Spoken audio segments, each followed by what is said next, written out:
ගුරුවරයෙක් උගන්වන විදිය නිසා ළමයට තේරෙන්නේ නැහැ. So didactical obstacles are ways in which a teacher can be teaching that makes it difficult for the student to learn. ඒක තියෙන්නේ ගණිත කියන ලෝකයේ. ඕනම ගණිත සංකල්පයක තියෙනවා intuition එක. ප්‍රතිභානය. මේ සංකල්පය හදපු සංකල්පයක්. ඒක හදන්න මොටිවේට් උනේ මොකෙන්ද? සීමාව x එක එහෙම නෙමෙයි කියවන්න ඕනේ. කියවන්න ඕනේ කොහොමද කියවන්න ඕනේ?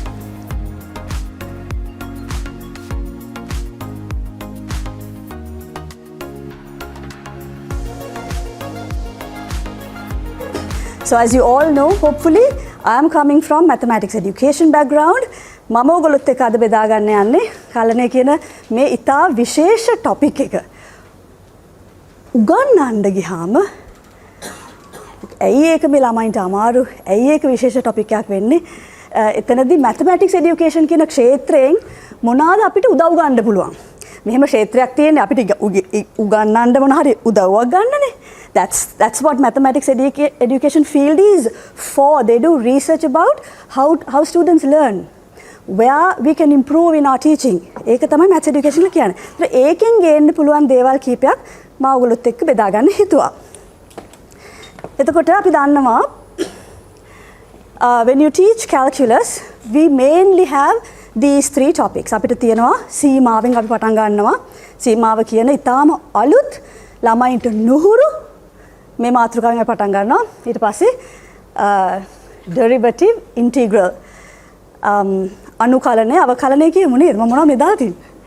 ව්‍යුත්පන්නය derivative කියන එක translation එක ව්‍යුත්පන්නය නැත්නම් අනුකලනය අවකලනය සරලවම සීමාව අවකලනය අනුකලනය කියන මේ මාතෘකා තුන උගන්වන්න ගියාම අපි කොහොමද අපි පොඩ්ඩක් ගණිත අධ්‍යාපනයෙන් දෙයක් එකතු කරගෙන මේක වඩා සාර්ථකව කරගන්න පුළුවන් කියලා බලමු. එතන මම මෙතනදී ඔයගලන්ට අරන් එනවා. මම හිතුවා දැන් මේක ඇත්තටම calculus ගැන ගොඩාක් calculus teaching ගැන ගොඩාක් research තියෙනවා in the field of math එක. හරිද? ගොඩාක් තියෙනවා limits ගැන විශේෂයෙන් තියෙනවා.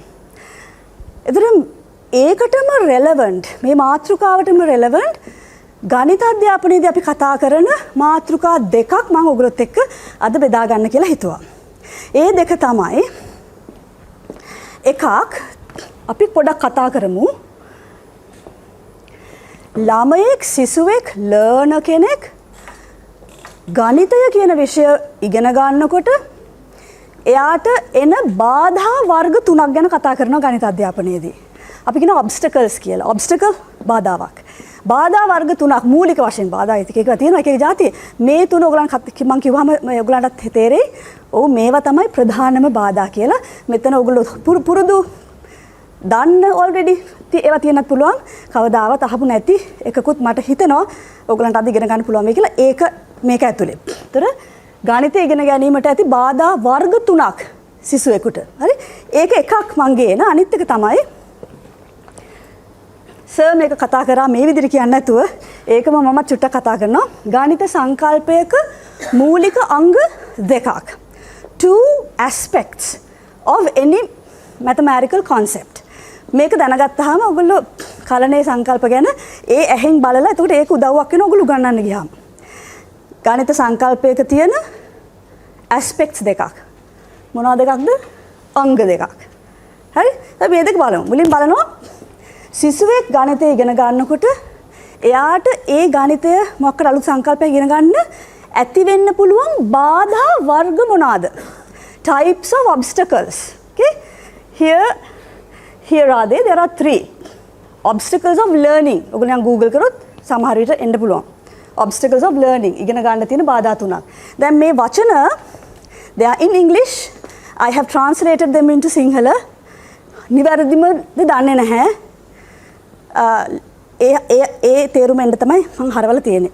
The first type is called cognitive obstacle. I hope you've heard of the word cognitive. මේකේ තේරුම මේකයි. මම පැහැදිලි කරන්නම්. You can put any name you want. වචනේ දාගන්න. Cognitive means to do with the brain. To do with the brain. Cognitive to do with the brain of the child. Right? එයාගේ බුද්ධිමය ඥානමය හැකියාව මත තියෙන ඒ නිසා එන බාධා. ඉතින් වචනයක් දාගන්න. ඒක තමයි කතන්දරය. cognitive obstacles කියන්නේ ළමයාගේ පැත්තෙන් ළමයාගේ තුලින්ම එන බාධා. ඒක එයාම හදාගන්න ඕන දෙයක්. හරි? අපි කතා කරමු එක. Number 2 is didactic obstacles කියලා ගොඩක් විට මේක කියනවා pedagogical කියලා කියන්නත් පුළුවන්. මේ බාධා ගුරුවරයා ඉගන්වන විදිය නිසා නැත්නම් එයා පාවිච්චි කරන ටෙක්ස්ට් බුක් එක නිසා නැත්නම් පාඩම සීක්වන්ස් කරලා තියෙන විදිය වැරද්දක් නිසා එහෙම කොහමද ඉගැන්වීමේ ක්‍රියාවලිය නිසා ළමයාට මේක ඉගෙන ගන්න තියෙන බාධා didactic. Okay? මම ඒක දැම්මේ ඉගැන්වීමෙන් ඇති වෙන බාධා. The third one, I don't think you may have heard of that, epistemological obstacles. වචනේ දැනුම්මය බාධා. මම ඒක ගැන තමයි කතා කරන්න යන්නේ. ඒකට මම එනවා. So we'll look at each one by one. Cognitive obstacle, as I said, is due to the child's own developmental power. හරි එයා උදාහරණයක් විදිහට මෙහෙම හිතන්න. දැන් මටත් තියෙනවා මෙහෙම එකක්. When it comes to learning, I have a cognitive obstacle. මම learner කෙනෙක් වෙනකොට මට තියෙනවා obstacle එකක් සර් දන්නවා. memory ළමෙක් ඉන්නවා නම් එයාට මතක ශක්තිය ටිකක් අඩු නම් ඒක ඒ කියන්නේ short term memory කියලා අපි කියන්නේ අපිට දැන් කොහොම අහගෙන ඉන්නකොට short term memory එක හොඳ වෙන්න එපා මේ කියන එක long term memory නෙමෙයි. ඒකේ පොඩි අඩුවක් තිබ්බහම ඒක ඉගෙන ගන්න බාධාවක් වෙනවා. ඉතින් ඒක ඥානාත්මකයි. ඒක cognitive related. අර අපි කියන්නේ සමහරවිට ළමයි අපි තේරෙනවනේ පන්තියක් ගත්තාම if there are 40 students, not all of them can learn at the same pace. අන්නේ ඩිෆරන්ස් එක කියන්නේ cognitive. ඒ කියන්නේ ළමයින්ට සමහරවිට ඉක්මනට අල්ලන්න ගන්න පුළුවන්. සමහරවිට ඉක්මනට අල්ල ගන්න බෑ. මෙහෙම ඒවත් cognitive. ඒ කියන්නේ අපි හිතමු ළමයෙක් දැන් පොඩි පන්තිල අපි ගත්තොත් දැන් චක්‍රේ පාඩම් කරන්න එපයි. දැන් චක්‍රේ පාඩම් කරන්නේ නැතුව අපි හිතමු ගුණ කිරීමේ ගාන හදාගන්න අමාරුයිනේ. ඒක එයාගේ cognitive obstacle එකක්. මොකද එයා ඒක සූදානම් වෙලා ඉන්න ඕනේ. ඒක cognitive. එයාගේ තියෙන එකක්. Is that clear? What cognitive obstacles are? Right? ඒතර ඒ වගේ දේවල් තමයි cognitive කියලා කියන්නේ. ඒතර විශේෂයෙන් when it comes to mathematics, because our concepts are abstract. අපි කියන්නේ abstract concepts කියලානේ. ඉතින් ඒකෙදි ළමයින්ට මේ cognitive obstacle එක බලපානවා ඒවා අල්ලගන්න අමාරු වුණාම. ඒතර ඔය ගොඩාක් deductive steps යනකොට logical steps යනකොට ඒවා අල්ලගන්න අමාරු වෙනවා. එයා cognitively ready or mature නැත්තම් ඒක ගන්න. ඉතින් එතන පොඩි වෙනස්කම් තියෙනවා ළමයි අතරේ.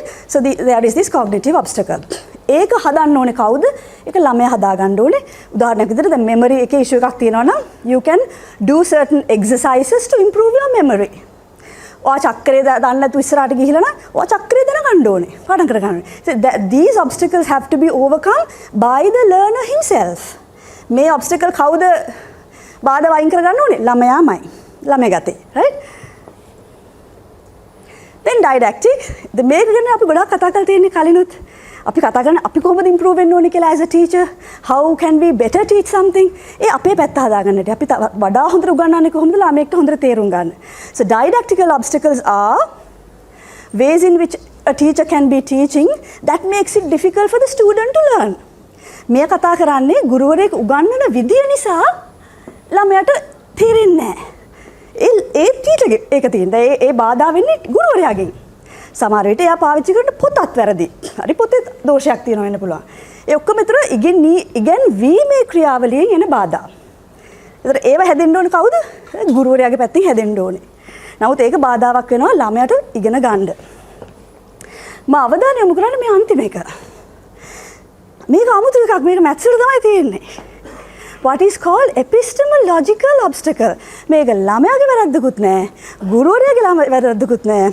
ළමයා කොච්චර හොඳ වුණත්, ගුරුවරයා කොච්චර හොඳ වුණත් මේ ආකාරයේ obstacles එනවා ගණිතය ඉගෙන ගන්න ගියාම. මේ මොනවාද? ඒ කියන්නේ ගණිතයේම තියෙන දෙයක්.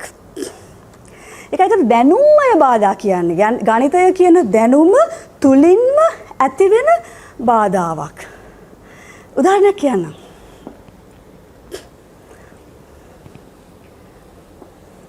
Then okay, සරලම එකක් ගත්තොත් primary school එකේ students learn numbers. They start to learn numbers and the first type of numbers that they learn are counting numbers. ගණිත සංඛ්‍යාන මුලින් ඉගෙන ගන්න. ඒතර සංඛ්‍යා කියලා ඒගොල්ලෝ ඉගෙන ගන්න මේ ගන්න සංඛ්‍යා 1 2 3 කියලා. ඊට පස්සේ ප්‍රයිමරි ස්කූල් එකේම 4 5ට එනකොට they are introduced to fractions. fractions හරි අමාරුයි ළමයින්ට. ඒකේ අමාරුම තැනක් තමයි මේක. At one point the teacher says a fraction is a number. කියනවා භාග සංඛ්‍යාවක් කියන්නේ භාග සංඛ්‍යාවක් කියනවා. ඒතර දැන් ළමයා මෙච්චර කල් හිටපු සන්දර්භයේ in the context that he was working with numbers were used to count. දැන් කියනවා half කියන number එකක් කියලා. ඒතර යාට ඒක මේකට match කරගන්න අමාරු වෙනවා. ඒක දැන් මේ අමාරුකම ආවේ මෙච්චර කල් ඉගෙනගත්තු context එකේ හරි ගිය concept එක දැන් එයාට වෙනස් කරලා extend කරලා හරි වෙනස් කරලා හදා ගන්න වෙනවා. fractions කියන්නේ සංඛ්‍යා જાතියක් කියන එක අලුත්. මෙච්චර කල් එහෙම එකක් තිබුණේ නැහැ. ඒක මේ ගණිතයේම කැලලක් නෙති. ඒක epistemological obstacle එකක්. ඒක ඉතින් කොහොම හරි වැරදිට දාලා මේ overcome කරගන්න වෙනවා. Another example if I tell you දැන් අපි පොඩි කාලේ ගුණ කිරීම කරනකොට multiplication අපි බලන්න ඕගොල්ලන්ට බබාලා ඇතිනේ ඒගොල්ලෝ හිතන්නේ ගුණ කරාම උත්තරේ මොකක් උත්තරයක් දෙන්නේ ලොකු උත්තරයක් ලොකු වෙනවා කියලානේ. ඉතින් that's true for the numbers that they work with for a long time. Teacher එක explicitly කියන්න නැති වෙන්න පුළුවන්. But the student thinks then multiply කරාම ලොකු වෙනවා. ගුණ කරාම විශාල වෙනවා. නමුත් when it comes to multiplication by fractions එතකොට අන්න ඒ වගේ දේවල් මේ කියන්නේ. ඒ කියන්නේ මෙච්චර කල් කරපු දෙයක් එක්තරා සන්දර්භයකදී හරි ගිය දෙයක් පස්සේ ඔයා දැන් වෙන ඩොමේන් එකක වැඩ කරද්දි හරියන්නේ නැති වුනහම ඉතින් ඒක එනවා පොඩි බාධාවක්. එයාට අල්ලගන්න අමාරුවක් එනවා. ඒක ගණිතය තුලින්ම ඇති වෙන දෙයක්. ළමයාගේ වැරද්දක්වත් ටීචර්ගේ වැරද්දක්වත් නෙමෙයි. But if we are aware of such things අපි ඒක aware නම් we can do things to make it easy for the students. ඒක ළමයට ඒ transition එක ගන්න ලේසි වෙන්න අපිට උඩ වග බලා ගන්න පුළුවන්. අපි ඒ ගැන aware නම්. හරිද? කලණය උගන්නද්දි මේ epistemological obstacle එක තියෙනවා. ඒ මොකද කලණය කියන topic එකේ ඉගෙන ගන්න මේ සීමාව පාදක වෙච්ච සංකල්ප completely brand new. ඒ විදිහට ළමයා කවදාවත් ඒගොල්ලන්ගේ ගණිත ඉගෙනීමේ ජීවිතය තුළ දැකලා අහලා කරලා නැහැ. ඒකට අපි ඉඳ පරිස්සමට ඒගොල්ලන්ව එතනට ගෙනියන්න ඕනේ. ඉතින් මේක අපි මේක ඔස්සේ මම කතා කරනවා. දෙවෙනි එක මම දෙකක් කිව්වා. obstacles, 3 types of obstacles. The other one I want to talk about is two aspects of any mathematical concept. ඕනම ගණිත සංකල්පයක අංග දෙකක්. එකක් තමයි තියෙනවනේ. ඕනම ගණිත සංකල්පයක තියෙනවා intuition එක. ප්‍රතිභානය. දැන් මට අවංකවම කියන්න. ඕගොල්ලෝ දන්නවද මොකද්ද ප්‍රතිභානය කියන්නේ කියලා?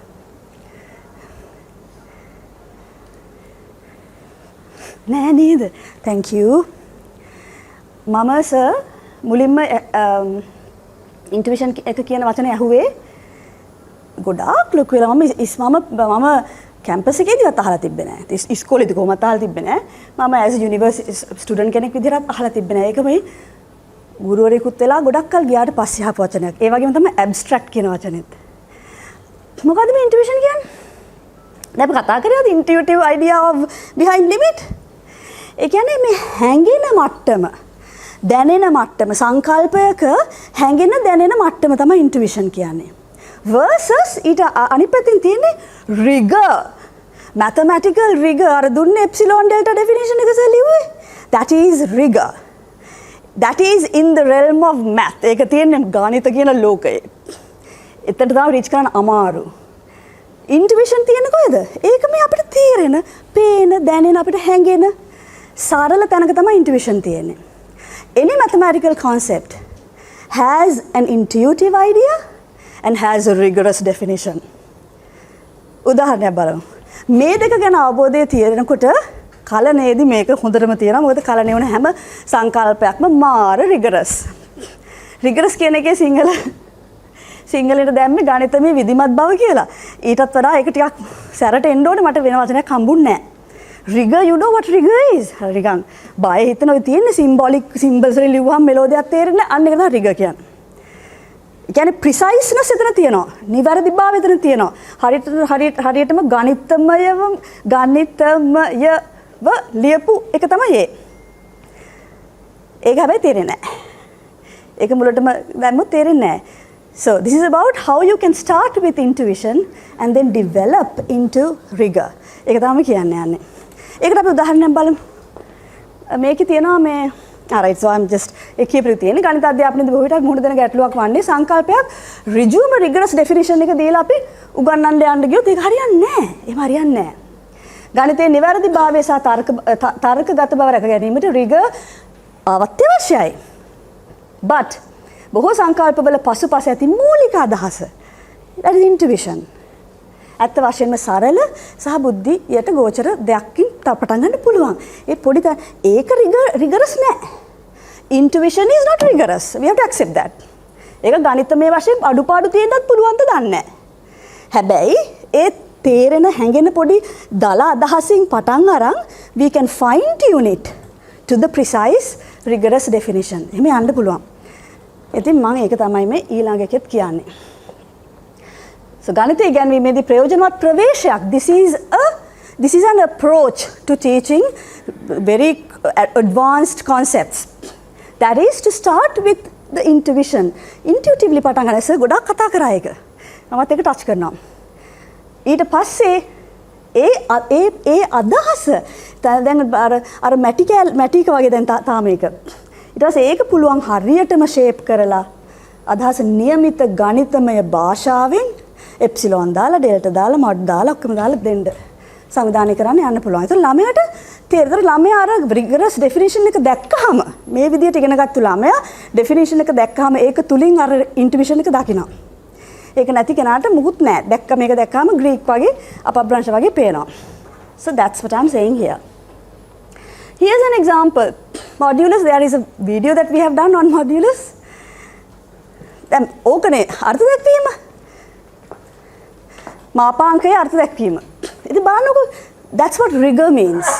ඒක තියෙන්නේ ගණිතමය භාෂාවෙන් ලියලා තියෙන්නේ. සංකේත වලින් ලියලා තියෙන්නේ. It's abstract and it's rigorous. හැබැයි හරියටම හරි. කිසිවරක් දන්නේ නැහැ. හැබැයි ඒකේ තියෙන ඒ meaning එක you can see intuitively. කොහොමද කියන්නේ? සංඛ්‍යාවක මාපාංකය කියන්නේ බිඳුවේ සිට එම සංඛ්‍යාවට ඇති දුර. නේද? බලන්න අර rigorous definition එකේ ඒ කියපු පොඩි වාක්‍ය වෙනස ඒ දෙක දුරයිනේ. ලොකු ගැප් එකක් දෙකේ මේක හොඳට තේරෙනවා කියවම. ඕනම සංඛ්‍යාවක් බිඳුවේ නම් තියෙන දුර තමයි මාපාංකය කියන්නේ. නමුත් ඒක එහෙම කියන්න බෑනේ ගණිතානුකූලව. ඒතර තමයි අපිට අර වගේ සංකේත දාලා දෙක ශ්‍රිතයක් විදිහට ලියන්න ඕන වෙනවා. එහෙනම් ඒ අසංඛ්‍යාව බිඳුවට වඩා වැඩි නම් කොහොමද? සමාන හෝ වැඩි නම් කොහොමද? අඩු නම් කොහොමද කියලා ලියා ඒක precise කරලා ලියපු definition එක අර but that is the intuition. ඒතර intuition එක සරලයි.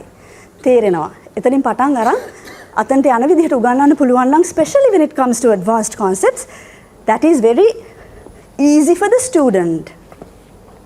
This is the definition of the derivative. ව්‍යුත්පන්නයේ අර්ථ දැක්වීම. ඒක තමයි අර්ථ දැක්වීම. මොකක්ද ඒකේ? f prime of x. f නෑ. ඉතින් පොත වැරදි කියන්නේ. මගේ පොතේ ඔන්න බලන්න මේ English teachers guide එකෙන් මම screenshot මේ screen capture කරලා ගත්ත මේක. f එකක් නෑ අතන f of x plus h. So there are typos in books. What is the intuition of that?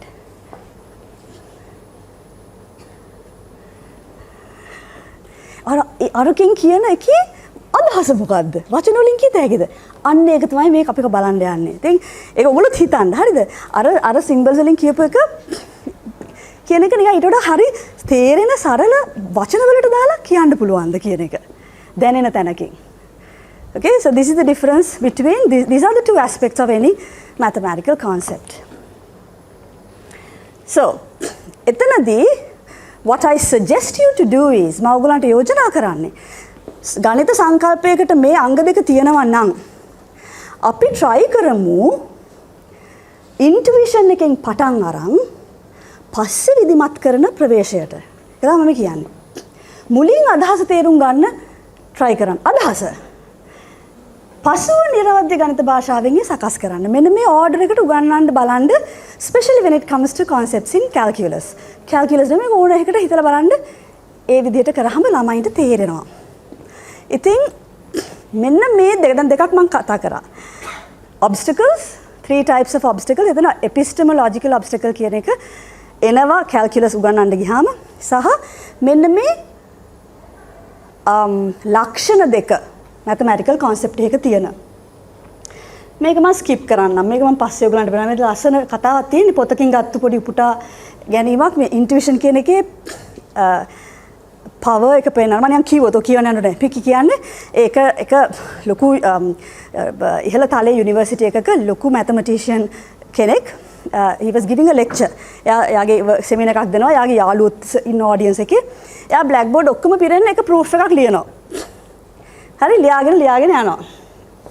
After having filled all the blackboards, he had everyone in the room completely lost. ඔක්කොම lost. තේරිලා නැහැ කාටවත්. හරි? ඉතින් යාගේ මේ යාළුවෙක් නැගිටලා කිව්වලු hey look. ඔය මුකුත් තේරුන්නේ නැහැ. මම lost. මොනවද ඔයා මේ කරේ කියලා ඇහුවා. එතකොට එයා කියනවා the lecturer stopped for a moment, looked at him and said, පොඩේ මේකනේ මෙන්න මෙහෙම කියලා අතින් මොකක් හරි කරලා පෙන්නවලු. මේකනේ මම මේ කරේ. You see it's just the two spaces connect like this. මේ අවකාශ දෙක මෙන්න මේ විදිහට connect වෙනවනේ කියලා අතින් just එකක් කරලා පෙන්නනවා. කරපු ගානට click කරනවා මොකක්ද කිව්වේ කියලා. අර symbolically ලියපු එක තේරුම් නැති වුණාට මේ මොකක් හරි යා කියපු ඒ චුට්ටි එකෙන් ඒතර අර proof එක ඔක්කොම තේරෙන තැනට එයා ආවා කියන මේ intuition මේ පොතක් rigor versus intuition in mathematics කියන එකෙන් ගත්තේ මම. ඒක just to show you the difference between those two. Anyway, let's go to limits. දැන් සීමාව. කලනේ පටන් ගන්න සීමාවෙන්නේ. මම දැනගන්න කැමතියි. ඔයගොල්ලෝ කතා කරන්න ඕනේ. හොඳේ. දැන් උගන්ට තියෙන්නේ ශ්‍රිතයක ලක්ෂයකදී සීමාව. The limit of a function at a point. ඕගොල්ලෝ කොහොමද මේක විස්තර කරන්නේ ළමයින්ට? එක්කෙනෙක් දෙන්නෙක් හරි පොඩි අපි ප්‍රශ්නයක් කරමුද? මේ සීමාව කොහොමද ඒක සිලබස් එකේ තියෙන ප්‍රතිභාමය අදහස දෙන්න කියලා. එප්සිලෝන් ඩෙල්ටා ඩෙෆිනිෂන් එක නෑනේ. How do you explain this? මම කියනවා මේක මේ epistemological obstacle එක එන අවස්ථාවක්. ඇයි මෙච්චර කල් ළමයි කරලා තියෙන දෙයට වඩා වෙනස් දෙයක් ශ්‍රිත එක්ක අපි කරනවා. මම ඒ වෙනස කියන්න අවුල. එතකොට ඒ වෙනස මේකයි කියලා ඔයගොල්ලන් වැවුනහම that will help you in teaching. ඒතර එහෙනම් ඒක approach කරන්න මෙහෙම කරා නම් හොඳයි කියලා තේරෙයි. How do you explain what limit of a function is? සාමාන්‍ය නිකන් x යම් කිසි අගයක් කරා යනකොට සාමාන්‍යයෙන් that's the language නේ. x යම් කිසි අගයක් කරා යනකොට ශ්‍රිතය කියන්නකෝ. නිකන් කියන්නේ මෙහෙමයි හරිද? We want to improve ourselves. අපි ඔයගොල්ලෝ ඔක්කොම එක විදිහට වෙන්න ඇති. නේද? සාමාන්‍යයෙන් කවුද කැමති පොඩක් එක්ක කියන්නේ? දෙන්නද? ඒ කියන්නේ මොකද්ද කරන්නේ ශ්‍රිතයක් අරගන්නවා උදාහරණයකට? සමහර අනේ මම ස්පොට් කරාද? sorry. on. දැන් මෙහෙමයි. දැන් සීමාව දැන් උදාහරණ වලින් කියනවා තියෙනවා. මම සමහරලාට කරන්නේ හිතන්නකෝ දිග එල්ලන කම් කෑල්ලක් බලන්න ඒක කපනවා. හරි මැදින් කපලා ඊට පස්සේ ආයේ ඒකේ දිග එන්නේ අඩු වෙනවනේ. ඔව්. මැදින් කප යනවා. නමයට පෙන්නනවා. ඊට පස්සේ කියනවා දිග කියන්නේ හැබැයි බිඳුව නෙවෙයිනේ. අපිට පුළුවන් කියන්නේ අපිට කපන්න ප්‍රමාණයක් තියෙනවනේ. හැබැයි දිග එන්නේ අඩු වෙනවා. yes. දිග බිඳුව නෙවෙයි දිග බිඳුවට සීමාව. ආසන්න. එමන්තර ඉබ්බගේ හාවගේ රේස් එක තියෙනවා. හා. ඒ දුරෙන් ටිකක් යනකොට වේගය කල්පනා කරන්නේ නැහැ. ඉබ්බ ටිකක් යනකොට හාව ටිකක් යනවා. ටිකක් යනකොට කවදාවත් අර ඉස්සර කරන්නේ මෙයාට ආසන්න.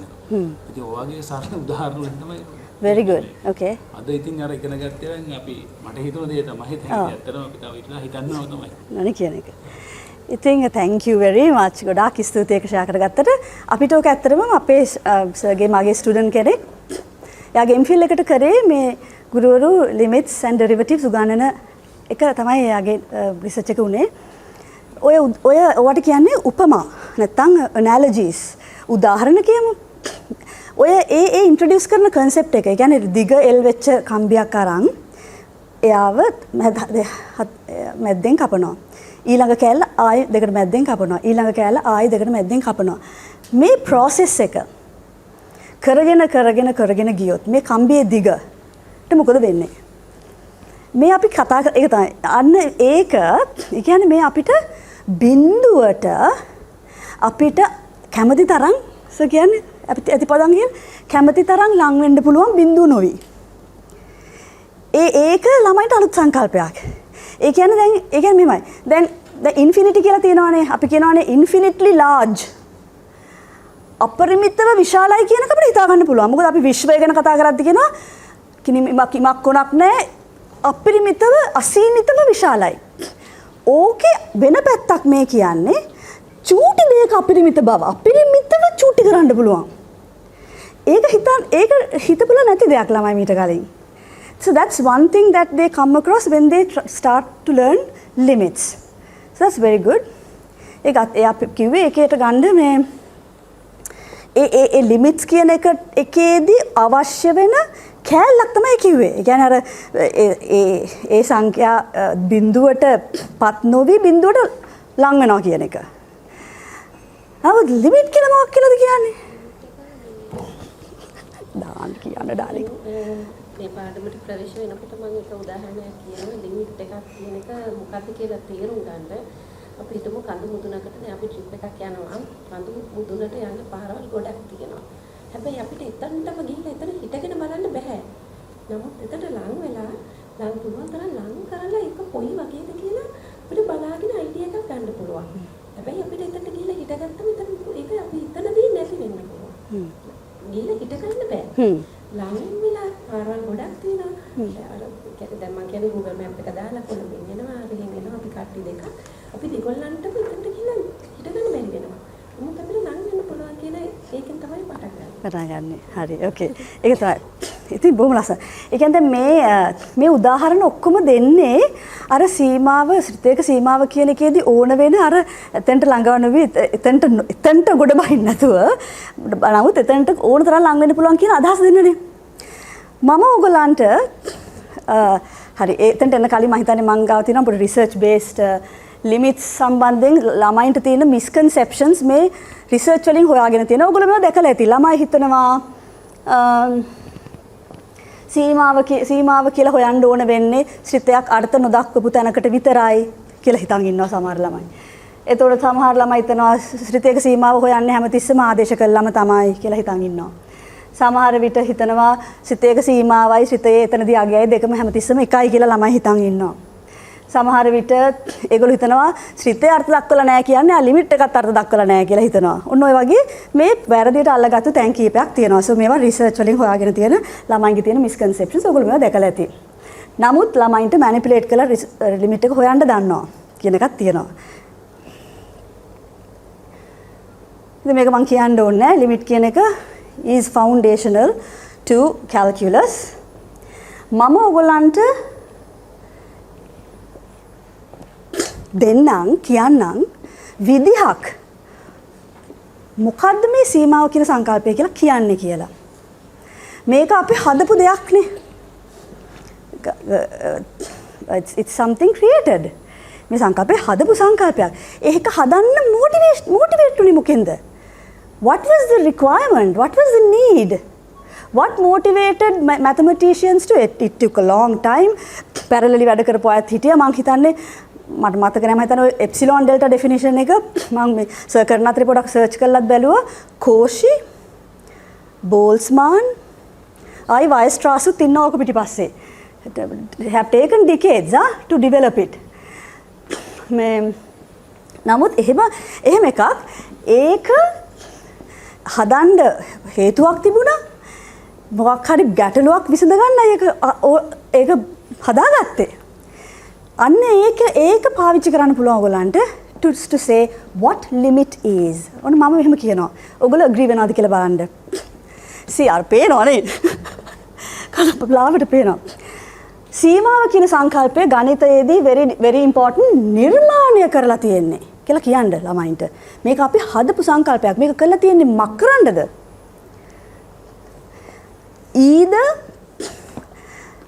a certain observation that we can't make. අපිට පේන්නේ නැති අපිට නිරීක්ෂණය කරන්න බැරි හෝ අපිට ඍජුවම ගණනය කරන්න බැරි අගයක් තිබ්බොත් දෙයක් තියෙනවා අපිට ගණනය කරන්නත් බෑ.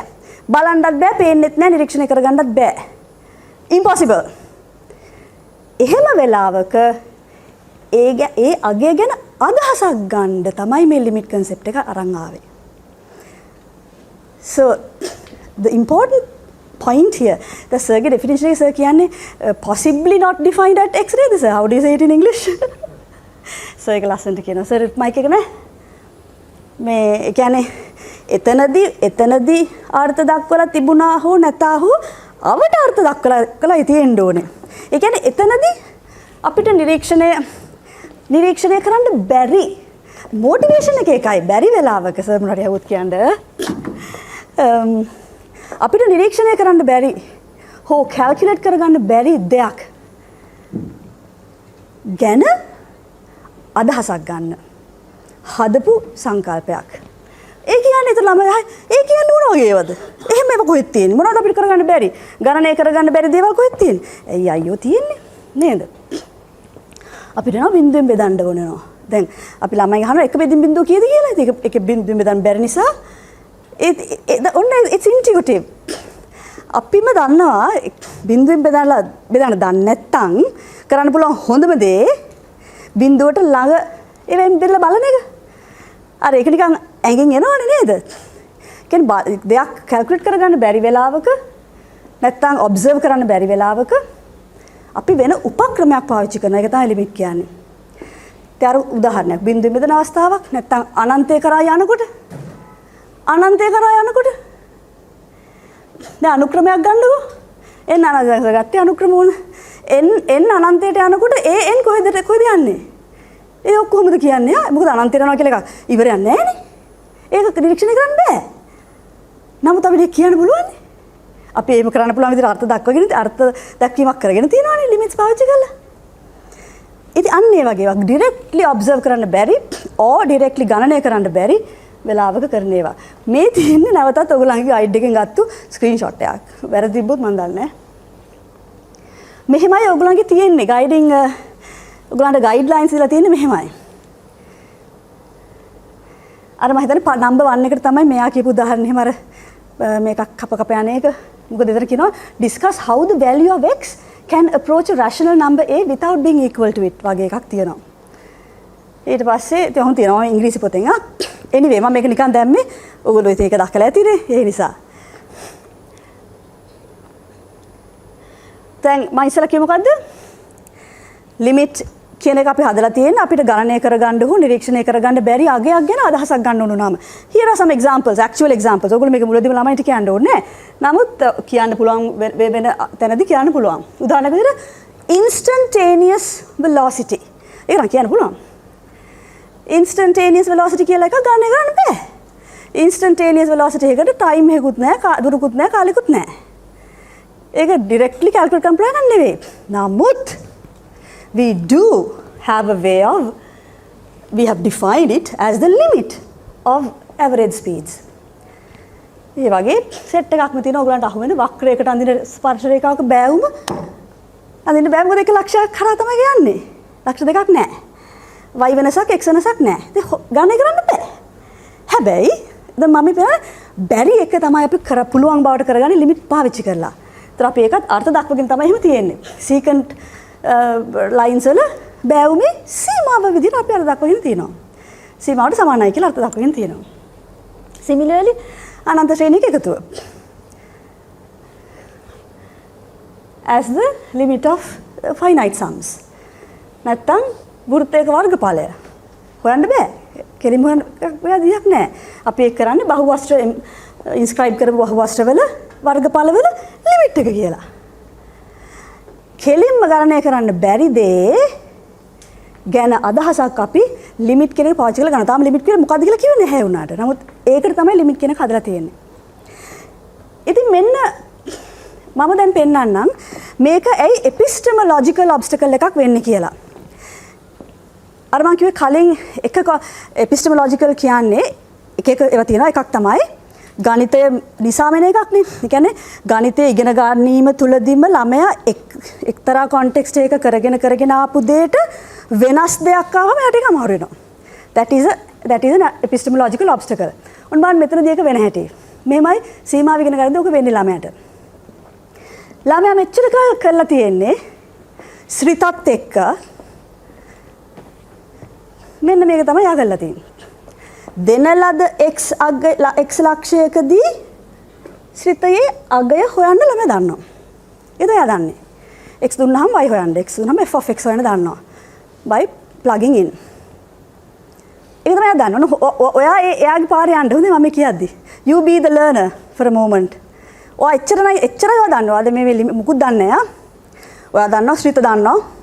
ශ්‍රිතයක x අගයක් දුන්නාම ඊට අදාළ අනුරූප f of x ගණනය කරන්න දන්නවා. ඒක තමයි දන්නේ. උදාහරණයක් x සමාන මේ වගේ ගණන් තමයි හදන්නේ. x සමාන x අගය දුන්නාම පහත ශ්‍රිතවල අගය සොයන්න. උදාහරණයක් ගමු. x සමානයි 1 විට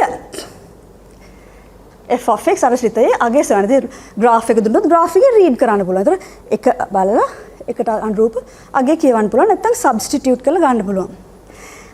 ළමයාගේ අවධානය යොමු කරන්න දැන් ඔන්න transition වෙන්න යන්නේ. මේක තමයි කර හිටපු දේ. මෙතනදී ඒ කියන්නේ දෙන ලද ශ්‍රිතයක යම්කිසි x අගයකදී ශ්‍රිතයේ අගය හොයන එක. x අගයකදී ඒක කරන්න ළමයා ශ්‍රිතයේ කොහෙද බලන්න ඕනේ? දෙන ලද x අගයකදී ශ්‍රිතයේ අගය සොයන්න ළමයා ශ්‍රිතයේ කොහෙද බලන්න ඕනේ කියන්න බලන්න. හැමතැනම බලන්න ඕනේද? නෑ එතන විතරනේ බලන්න ඕනේ. ඕක තමයි වෙනස. මේ ප්‍රශ්න උත්තර දෙනවා බලන්නේ ඒ ශ්‍රිතයේ එකම එක ලක්ෂයක් දිහා විතරයි අපි බලන්නේ. ඒ අහපු ලක්ෂය දිහා විතරයි බලන්නේ. අපිට වෙන අනිත් එකක්වත් වැඩක් නැහැ. graph එක දුන්නොත් අපි එතන විතරයි බලන්නේ. x සමාන 1 බලනවා. අපි plug කරන්නේ x සමාන 1 තමයි plug කරන්නේ. 1.1 වැඩක් නැහැ. වෙන කොහෙවත් බලන්නේ නැහැ. එක ලක්ෂය දිහායි බලන්නේ මේ. දෙන ලද x අගයකදී ශ්‍රිතයේ අගය හොයද්දී එක ලක්ෂයක් දිහා බලන්නේ.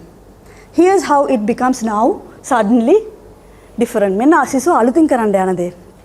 ඉතින් මේ වෙනස ඒගොල්ලන්ට ගන්න අමාරුයි. ඒක you have to be aware of it. ඒ වෙනස ගැන ඔයගොල්ලෝ අවබෝධයක් ගත්තොත් ඒතර ඒක ලේසි වෙනවා ඔයගොල්ලෝ ගණන් ගියාම. දැන් කරන්න යන්නේ x එක්තරා අගයක දී නෙවෙයි. x දීලා තියෙන යම් අගයකට ලං වෙන්න ශ්‍රිතය නැත්නම් ශ්‍රිතයේ අගය මොන අගයටද එන්න ලං වෙන්නේ කියන ප්‍රශ්නෙට උත්තර දෙන්නයි හදන්නේ. මෙහෙම කරන්න ඕන වෙන්නේ ඇයි? ඒක හරි ඔඩ් අමුතුද? ළමයා මොනවද එහෙම දෙයක් කරන්නේ? හරි ආටිෆිෂල් නේද?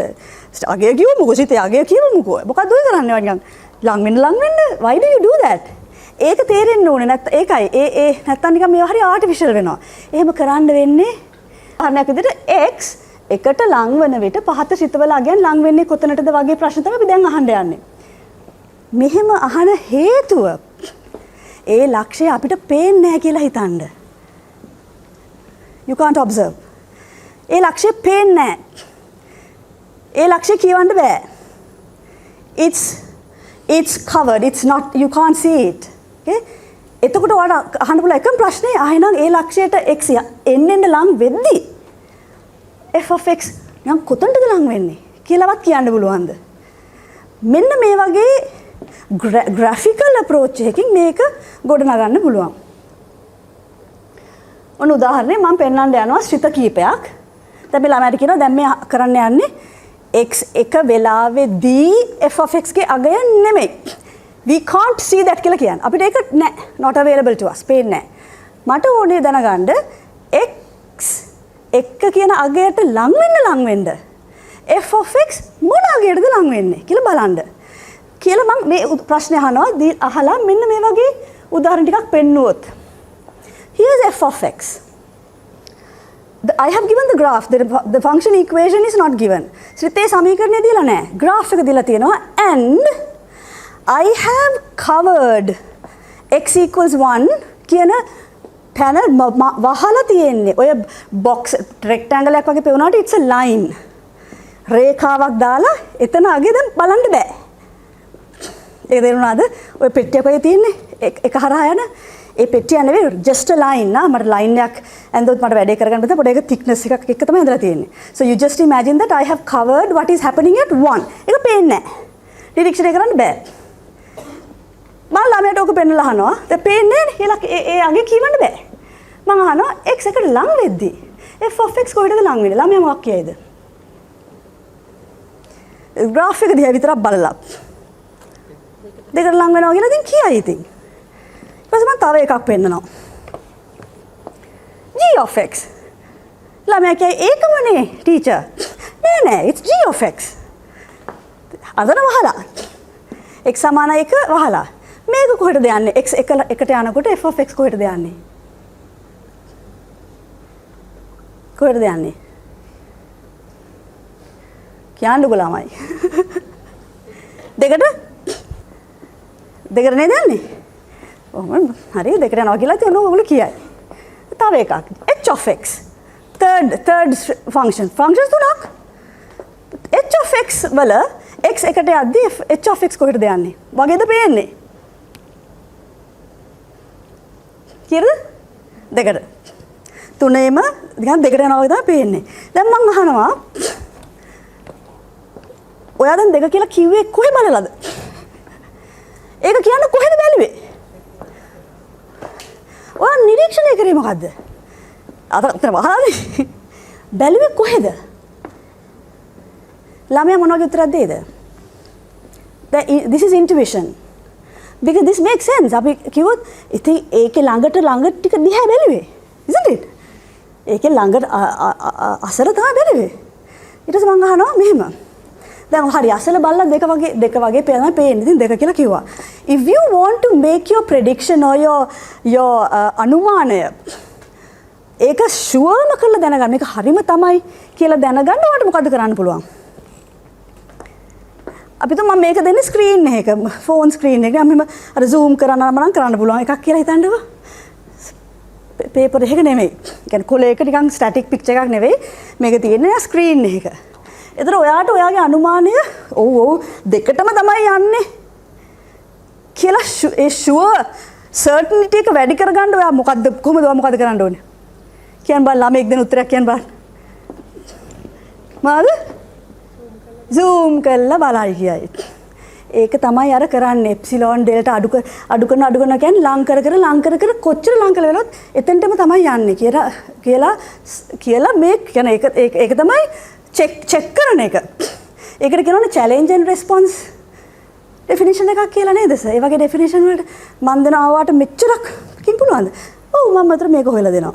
එහෙම නේද සර්? මේ වගේ නිකන් දැන් මේ ඒකේ ඉන්ටියුෂන් එක මේ ළමයි හැවොත් ඔයා කොහොමද මේක ෂුවර්ම කරගන්නේ? තව ලං කරලා බලනවා. ඔව් තාමත් නෑ දෙකට යනවා වගේ තමයි පේනවා. අර ඉර විතරනේ වැහිලා තියෙන්නේ. හරි? ඔන්න ඒ මට්ටමේ ඉන්නවා දැන්. ඊට පස්සේ හරි දැන් I will reveal what these functions are. So I will remove that line කියලා මම කියලා ළමයට මම අයින් කරනවා. අර පෙනෙච්ච නැති එක. But it doesn't matter. අපිට එතන අගය නෙමෙයි අපිට ඕන උනේ. නමුත් let us see what it is now.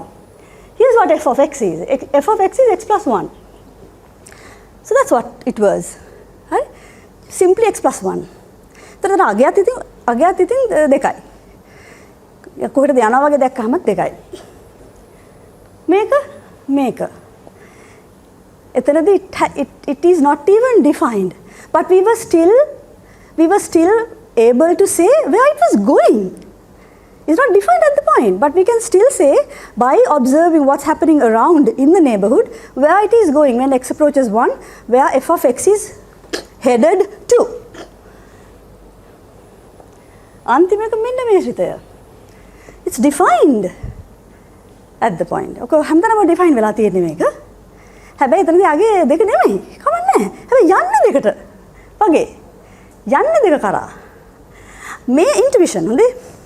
මේ ඉන්ටුවිෂන් කියන්නේ. හැබැයි මේ අදහස අර රිගරස් ඩෙෆිනිෂන් එකේ තියෙනවා. ඊට පස්සේ මේ වගේ තව සෙට් එකක් පෙන්වන්න පුළුවන්. දැන් මේක ගත්තොත් මේක එකම කියන්නේ පීසස් වලින් හැදිච්ච නැති එකටම යන එකක්. දැන් මේ වගේ එකක්. ආයෙත් 1 ලක්ෂයක් වහලා තියෙන. එක සමාන 1 ලක්ෂය වහලා තියෙන්නේ. මං ඇහුවොත් කොහෙටද යන්නේ කියලා. කියන්න පුළුවන්ද? ළමයට කියන්න පුළුවන්ද? ශ්‍රිතේ කොහෙටද යන්නේ? x එකට යද්දී. යන්නේ 2ට. දැන් මේ තව දෙයක් අල්ලන්න මම මේ යන්නේ. එතනත් 2ට කියලා කියන්න පුළුවන්. අනිත් එකේ නම් සමීකරණ දීලා නැහැ. මේක යන්නේ 2ට. දැන් මේ එකක් අල්ලන්න යන්නේ. මොකද්ද? දැන් කලින් ශ්‍රිත තුනට වඩා මේවා වෙනස් කොහොමද කියලා ඔයගොල්ලන්ට පේනද? දෙපැත්ත වෙනස්. හැබැයි ඉතින් මේ හුච්චක ආය 2ට මේ එකක් 2ට. වගේ කියලා එකක් ළමයා හිතනවා වෙන්න පුළුවන්. මේක එකත් 2ට. දැන් වෙනන්නේ මෙහෙම. දැන් මේ තාම ඩෙෆිනිෂන් එකටවත් එන්න කලින් මේ වගේ ඩිස්කෂන් එකක් යන්න පුළුවන්. මේ ශ්‍රිතයේ අතන පේන්නේ නැහැ. You can't observe, you can't read. But where does it look like it's going? නමුත් කොහෙට යනවා වගේද පේන්නේ කියලා අහුවොත් දැන් ළමයා මොකක් කියයිද? අපිට මේ ළමයාම මොකක් කියයිද? මේක බලලා ළමයා මොකක් කියයිද? දැන් මගේ ප්‍රශ්නේ මොකද්ද? x එක කරා යනකොට නෙමෙයි ඒ කරා යනවත් එපා. x එකට ඒකත් ආටිෆිෂල් ලැන්ග්වේජ්. එහෙම අපි කතා කරන්නේ නැහැ. අපි මෙහෙම කතා කරනවා. x එකට එන්න ලං වෙනකොට ශ්‍රිතයේ අග එන්න ලං වෙන්නේ කොහෙටද? කියන්න පුළුවන්ද මේකේ? කොහෙද කියලා අහුවොත්?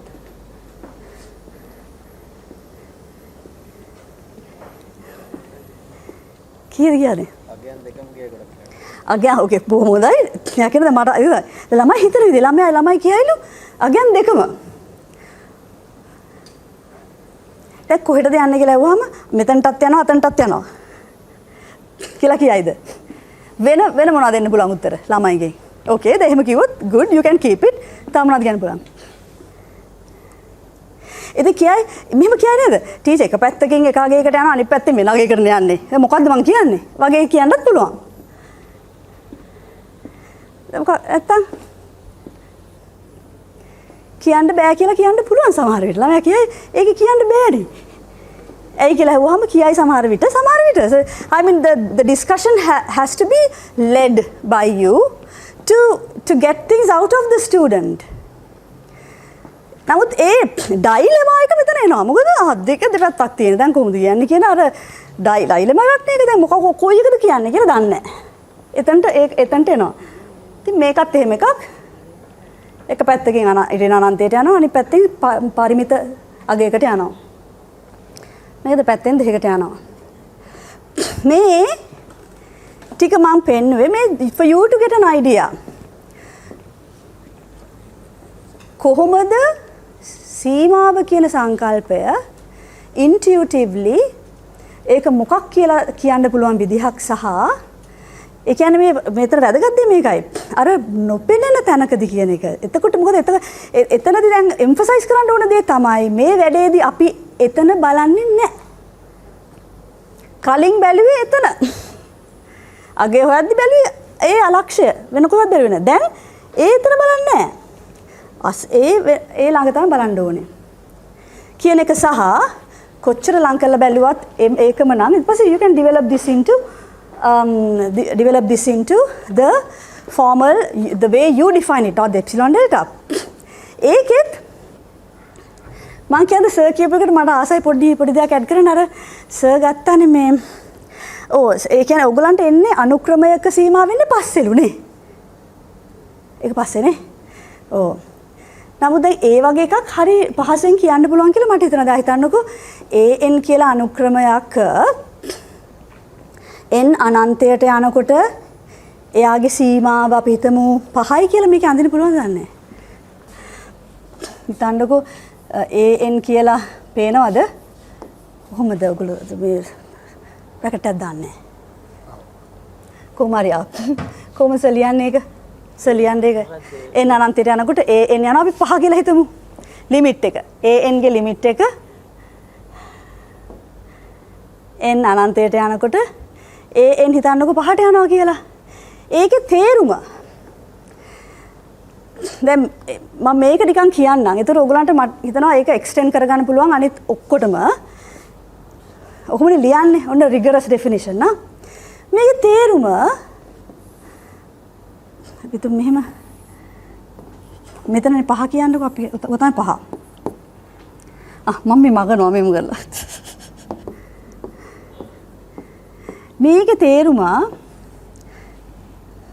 තේරුම දැන් an කොහෙ පටන් අරන් කොහෙ යනවද ඒක ප්‍රශ්න නෑ. n අනන්තයට යද්දී an පහට යනවා ලිමිට් එක an ගේ ලිමිට් එක 5යි කියන ප්‍රකාශනයේ තේරුම තමයි ඔයා මේ පහ වටේ පොඩි පටියක් ඇන්දොත් බෑන්ඩ් එකක් පොඩි පහ වටා පොඩි බෑන්ඩ් එකක් අඳිනවා. පොඩි බෑන්ඩ් එකක් you can make it as small as you want. පොඩි බෑන්ඩ් එකක් ඇඳලා මොකක් හරි ඔය ඇප්සිලොන් දෙකට තමයි මේ ඒක නොකිය මම කියන්නම්. හරිද? පොඩි බෑන්ඩ් එකක් ඇඳොත් මට කියන්න පුළුවන් යම් කිසි මම ඇහුවොත් මේ සීක්වන්ස් එක මේ දැන් මෙහෙ යනවා මෙහෙත් යනවා මෙහෙ උඩත් යනවා නේද දන්නේ නැහැ ඉතින් එන්නේ යනකොට මෙයා යනවා ගිහිල්ලා කොතනින් හරි පස්සේ එයා මේ බෑන්ඩ් එක ඇතුළට එනවා සහ ඒක ඇතුළේ ඉන්නවා මට දෙන්න පුළුවන් එන්ට අගයක් එතනින් පස්සේ සියලුම ටර්ම්ස් ඔන්න ඔය බෑන්ඩ් එක අස්සේ ඉන්නේ කියලා පහට යනවා කියන එකේ තේරුම තමයි ওই බෑන්ඩ් එක මම කොච්චර පුංචි කරත් මම ටච් උටි කරනවා මෙච්චර පුංචි කරනවා ඒත් මට මෙන්න මෙහෙ කොහේ හරි කියත හැකි මෙන්න මේ අහවල් ටර්ම් එකේ ඉතින් පස්සේ ටර්ම්ස් ඔක අස්සේ ඉන්නේ ඒ කියන්නේ ඔයාලට තේරෙනවද මේක ඇතුලේ ඉන්නේ ඊට පස්සේ මේ මුල වුණා වුණත් ඒක ප්‍රශ්නයක් නෑ අපිට that's the meaning of this statement ඒකයි එච්චරයි ඒකේ තේරුම am I right sir am I right limit of an මේක කියවන හැටිත් අපි පොඩක් කියවද මන් දන්නේ මේ ස්ටේට්මන්ට් එක කියවන්නේ කොහොමද ඕකට කොහොමයි නැත්නම් අපි ශ්‍රිතයකට ලියුවොත් ඔය වගේ එකක් ඔන්න ඔය වගේ එකක් කියවන්නේ කොහොමද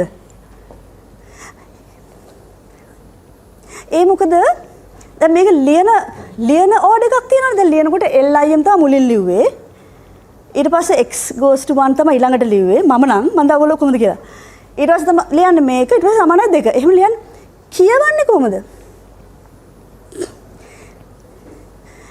ඉතින් ඒ ලියන පිළිවෙලට කියවන්න ගියොත් අප්සෙට් වැඩේ සීමාව x එක එහෙම නෙමෙයි කියවන්න ඕනේ කොහොමද කියවන්න ඕනේ මොකෙන්ද පටන් ගන්නෙ x එක කරා යනකොට f of x ගේ සීමාව සමානයි දෙකට කියවන ඕඩර් එක වෙනස් ඉතින් අර අපි සමහර විට ලිය කියවනකොට ඒ ලියන එකට මැච් කරලා කියවුවොත් තේරුම එන්නේ නැහැ ඒකත් එකක් so the limit of f of increasing with limit of f of x as x approaches 1 is 2 ඒකේ තේරුම අර වගේම ස්ට්‍රිප්ස් දෙකක් අඳේ ස්ට්‍රිප් තමයි වචනේ මම හොයපු ස්ට්‍රිප්ස් නේද ඒවට කියන්නේ පටි ස්ට්‍රිප්ස් දෙතර පටි දෙකක් එනවා ඔයා මේ x ගේ පැත්තෙන් මෙහෙම කොච්චර බ්ලාන් කරත් මට මෙහෙම පොන්නන්න පුළුවන් මෙන්න මේ බෑන්ඩ් මෙන්න මෙච්චරක් අරක අඩු කරාට පස්සේ අතර ඔක්කොම ටික මේක අස්සේ ඉන්නවා කියලා අර ඒක තමයි මේකේ තේරුම මම හිතන්නේ ඒක කියන්න ලේසිම තැන මේ අනුක්‍රමයක් එක්ක අර xy දෙකක් ගාව ගන්න නැතුව කියන්න පුළුවන් හින්දා අනුක්‍රමයක සීමාව n අනන්තයට යනකොට යම්කිසි අගයක් කියන එකේ තේරුම ඔයාට ඒ අගය වටා ස්ට්‍රිප් එකක් කොච්චර පොඩි ස්ට්‍රිප් එකක් දුන්නත් මේකේ තේරුම මේ අනුක්‍රමය යම්කිසි ටර්ම් එකක ඉඳන් ඒ ස්ට්‍රිප් එක අස්සට වැටෙනවා. ඉතින් එහාට කෙලිම ඒක ඇතුලේ ඉන්නේ. ඒක. මොකද අපි දැන් කෙනෙක් හයි කොහොමද දන්නේ ඔක 4.99999 කියලා? පහ කියලා දන්නේ කොහොමද? නේද? එහෙම සැකයක් තියෙනවා නම් ඔක 4.900ක් කියන්නේ 4.900 නෙමෙයි ලිමිට් එක 5 කියලා මම මෙච්චර කොන්ෆිඩන්ට් කොහොමද කියන්නේ? ඒ කියන්නේ මම 4.900 කියන ગેප් එකට වඩා අඩු ગેප් එකකින් ඒක පන්නලා ඒක එළිය හිටින්න මම ස්ට්‍රිප් එක අඳිනවා. පහ මැදි කළා. එහෙම කරාමත් මට දෙන්න පුළුවන් එන්ට අගයක් වන්න මේ එන්ට එහා ඉඳන් ඕක අස්සේ තමයි ඉන්නේ කියලා ඒ එන්ලා. So this is the intuition of limit. Anyway, any questions or anything you want to ask? Any comment or any මෙහෙම කරොත් කොහොමක් වේද? සර්ත් ඉන්නවා මේ ඒ හින්දා දැන් සර් කියපු ටිකේනුයි ඒකෙනුයි ඕගොල්ලන්ට තියෙන challenges මොනවාද සීමාව කරද්දි මහලුකු මේකයි වැඩේ. විභාගෙට අහන්නේ නෑනේ සීමාවේ ප්‍රතිභා අදහස කියන්න කියලා අන්න ඔය කියන්නේ. ඉතින් ඒක චුස් කරලා ගියා. මෙන්න මෙහෙමයි සීමාව හොයන්නේ කියලා එතනට ආව නේද? හැබැයි මට කියන්න මේ සීමාව ඉන්ට්‍රොඩියුස් කරන්න ඔයගොල්ලෝ කොච්චර කාලයක් මිඩංගු කරනවද? පීරියඩ් එකක්? පීරියඩ් 4ක් ඇලොකේට් කරලා තියෙනවා. ගණන් හදාන්න. හරි. දැන් කියන්නේ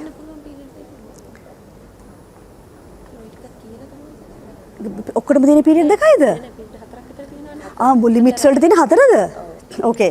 ලිමිට්ස් වලට තියෙන පීරියඩ්ස් 4යිලු. පීරියඩ් එක 40 මිනිත්ස් නේ. 40 මිනිත්ස් නේ. මේ ටික කියන්න විනාඩි පීරියඩ් භාගයක් වගේ ගත්තොත් පුළුවන්. මම කියන්නේ ඒ ෆවුන්ඩේෂන් එක දාන්න පොඩ්ඩක්. ඒ කියන්නේ මේ ලිමිට් කියන්නේ මොකද්ද කියලා. දැන් මෙහෙම අහන්න ළමයෙක්ගේ මේ වගේ නිකන් මම I'm just thinking ඒ කියන්නේ මේ ඒගොල්ලන්ට තේරෙන්න ඕනේ මේ ඔබ්සර්ව් කරගන්න බැරි දෙයක් කියන්නේ මොකද්ද කියලා. එතකන් ඒගොල්ලන්ට මේකේ වැදගත්කම තේරෙන්නේ නැහැ. දැන් ඕක ඩෙරිවටිව් කරනකොට එනවා. ඒකත් මන් දන්නේ නැහැ. ඔයගොල්ලෝ මන් දන්නේ කොහොමද දන්නේ? ඒකත් නේද ඒක අප්‍රීෂিয়েට් වෙන්න ඕනේ ළමයට. සාමාරයිනේ මේ මෙතඩ් එක කියලා හිතෙන්න ඕනේ.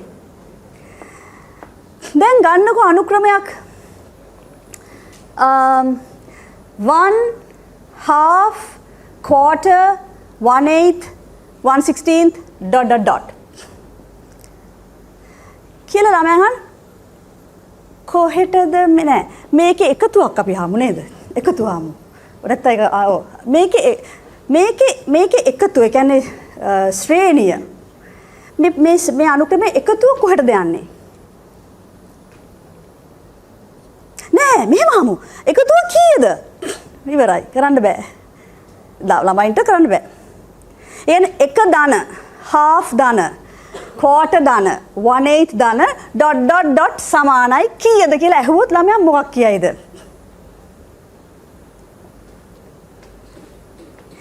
ළමෙක් සාමාන්‍ය ළමෙක් නම් කියන්න ඕනේ. දැන් මම නම් ළමයා. එහෙම කියමුකෝ. මම නම් ওই පන්ති හිටපු ළමෙක්. මං කියනවා ... කියන්නේ යනවා කියන එක නේද? ඒ කියන්නේ දිගටම යනවා කියන එක නේද? ඒතර බෑනේ ඔකට උත්තරයක් දෙන්න කියලා මම කියන්නේ. ඉවරයක් නැති එකක් එකතු කරලා මං කොහොමද උත්තරේ කියන්නේ? කියලා තමයි මම නම් කියන්නේ. ඉතින් මට මැරෙනකම් එකතු කරන්න පුළුවන්. මං දන්නේ නැහැ. මං අහුව එකතු කීයද සමාන කියලා. ඒතර එහෙම වෙලාවක ඒකට අගයක් ගන්න අපිට පාවිච්චි කරන්න පුළුවන් ක්‍රමයක් තමයි කියලා ඔන්න මේ ප්‍රවේශය මම කියන්නේ අපිට පුළුවන් මේක යන්නේ මේ එකතු යන්නේ කොහෙටද බලන්න බලලා අපිට අන්නේ යන එක එකතුව කියලා අපිට ඩිෆයින් කරගන්න පුළුවන්. ඉතින් ඔක දෙක කියලා ලස්සනට පේනවාද? ලස්සනට පෙන්වන්න පුළුවන් එකක් නේ. ඔයගොල්ලෝ දන්නවද දන්නේ නැහැ. අර කොටුවක් වගේ ඇඳලා එකට කොටුවක් අඳිනවා. ඔයගොල්ලෝ දන්නවද මේක? දන්නවනේ ඔව්. ඉතින් ළමයි ටක් ගාලා ක්ලික් වෙනවා ඔක. ඕනේ මේක පේනවනේ මේ දෙකට තමයි යන්නේ. එහෙනම් ඊපස්සේ අපි දෙක කියලා එක අපි අරදක් ගන්නවා. ඉතින් that's an application of limit. limit කියන limit විදිහට හිතන විදිය. It's a new way of thinking. ඉතින් ඒක මාර thinking එකක්. ඒකේ මාරත්වය දකින්න බෑ. මාරත්වය පෙන්වන්නත් ඕනේ. ඒක තමයි වැඩේ. ඉතින් okay so අපි කතා කරා වැඩි. ඔයගොල්ලන්ට මොනවද තියනවද කියන්න? Anything to add? Any challenge? ඔයගොල්ලන්ට තියෙන ප්‍රශ්න මොන හරි limits උගන්වද්දී? Please make use of this time. Sir is here. මේ වෙලාවේ ප්‍රයෝජනයක් ගන්න.